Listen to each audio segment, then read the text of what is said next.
This Week in Real Pirateball, documenting the 2010 Pittsburgh Pirates baseball season. And here's your host, Greg Mercer. What's up, everybody? It's Mercer here with week number 6 of This Week in Real Pirateball. I've selected some interesting topics for discussion this week, so let's go ahead and get into it right now. Let's start out with a recurring story for the Pirates this year. The lack of offensive ability that led to 2 consecutive shutouts during a 3-game sweep of the Pirates by the Cincinnati Reds. On Tuesday, Johnny Cueto stifled the Pirates' bats in a 102-pitch complete game gem in a 9-0 pounding. The Pirates hacked, whiffed, and grounded their way to 1 hit over 9 innings. 1 run on, let's see, 1 hit. That's all we got, 1 goddamn hit. You can't say goddamn on the air. Don't worry, nobody's listening anyway. The very next night, the Pirates managed to get 4 hits, but it only took Homer Bailey 90 pitches to dispatch the Pirates in a 5-0 win. All too easy. This marked the 5th shutout of the Pirates this season, which is tied for the most in baseball. Did you know that 5 of the Pirates' regular offensive players are in the bottom 35 of all National League players in terms of pitches per plate appearance? This isn't a surprising statistic to me. For the last 10 years, the Pirates have proven themselves to be some of the least disciplined hitters in the league. There's really only 2 words to describe the offense right now. It stinks. This week marked the return of a man named Ross.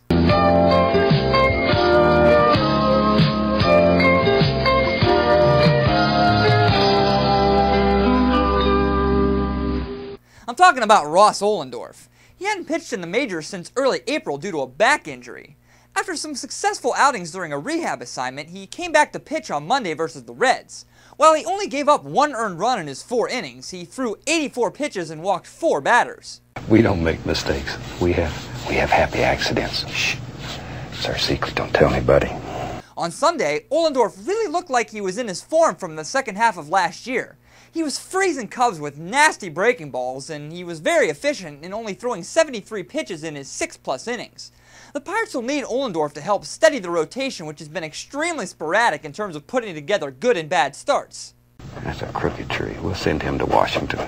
Luckily, with Ohlendorf coming back, we don't have to worry about AAA jobbers like Jeff Karstens being in the rotation anymore. And until next time, I'd like to wish you happy painting, God bless, and I'll see you again. Last year, Andy LaRoche had a really good season in terms of defense, and over the course of the first month, he continued to dazzle at the hot corner, which I highlighted a few weeks ago.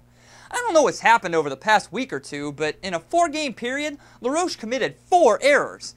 2 of those errors came this week, which lowered his fielding percentage to .926.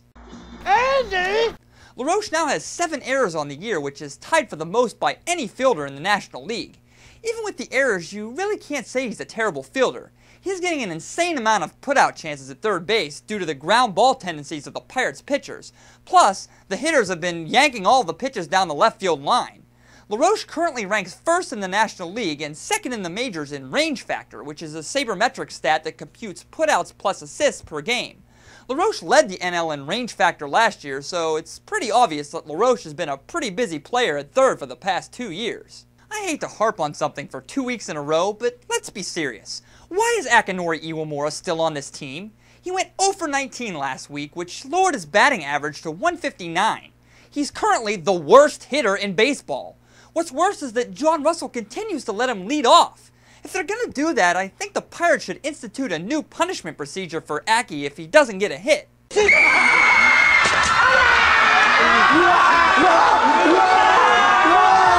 Meanwhile, Neil Walker is hitting .336 with an on-base percentage of .399 at AAA, and he's been playing at second base quite a bit. I'm sorry, but I think I'm starting to smell a rat. You are losing your fighting edge, my turtles.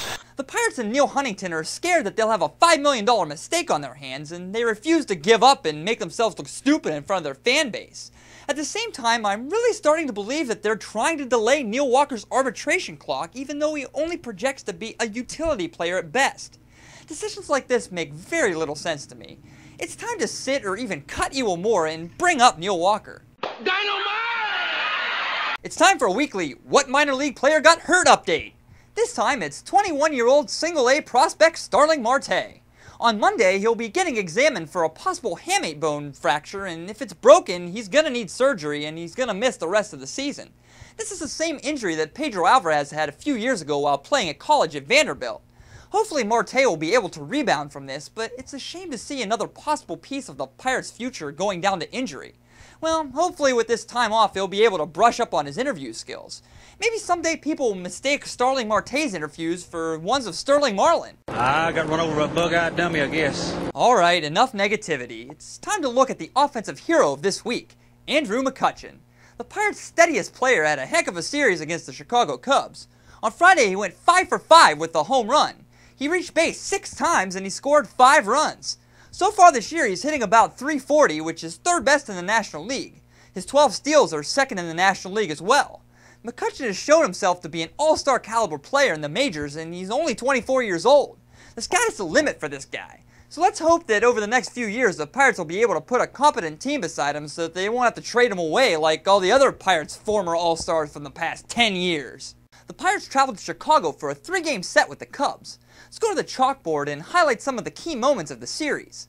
On Friday, the Bucks defeated one of their former starting pitchers, Tom Gorzelani, in a 10-6 win.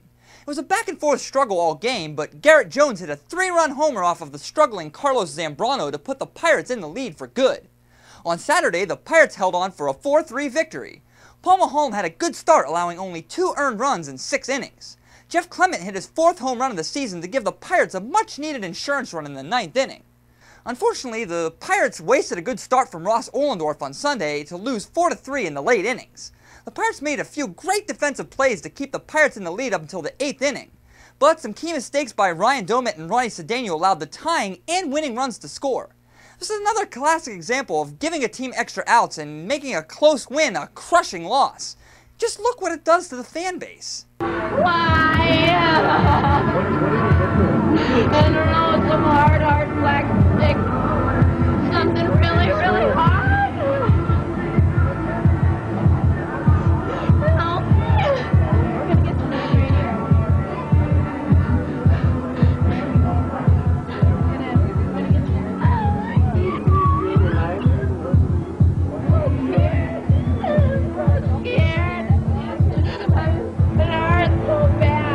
Now it's time for my Bet Against the Pirates update for week number 6.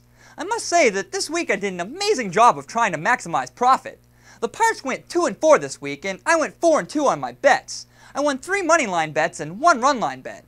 I escaped being burnt on the run line twice this week by taking the money line in the 2 games that Ross Ohlendorf pitched, and I made a great educated run line bet on Wednesday, netting me a $30 payday.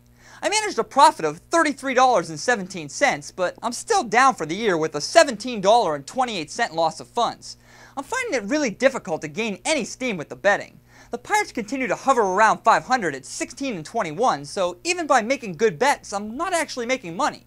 No matter what, I'm going to keep betting against the Pirates in every game because I really want to see how the experiment will turn out. What do I think about the Pirates this week? You might as well replay what I've said for 4 of the last 5 weeks. Their trend is to either pitch well and win or pitch poorly and lose. It really defies logic to see the Pirates even near 500 right now, even though they're giving up 6 runs a game. The key is that every time the Pirates win, they win a close game with their pitching. All this stress on the relievers and starters might tend to wear on them as the season continues, since most of the hitters start to heat up in the summer. The Pirates have a full week of games coming up. 2 random 2-game series at Philadelphia and at home against Milwaukee, and then 3 games against rookie sensation Jason Hayward and the Braves. Well, that about does it for this week. Make sure you come back next week for another edition of This Week in Real Pirateball. I'm Greg Mercer. Later.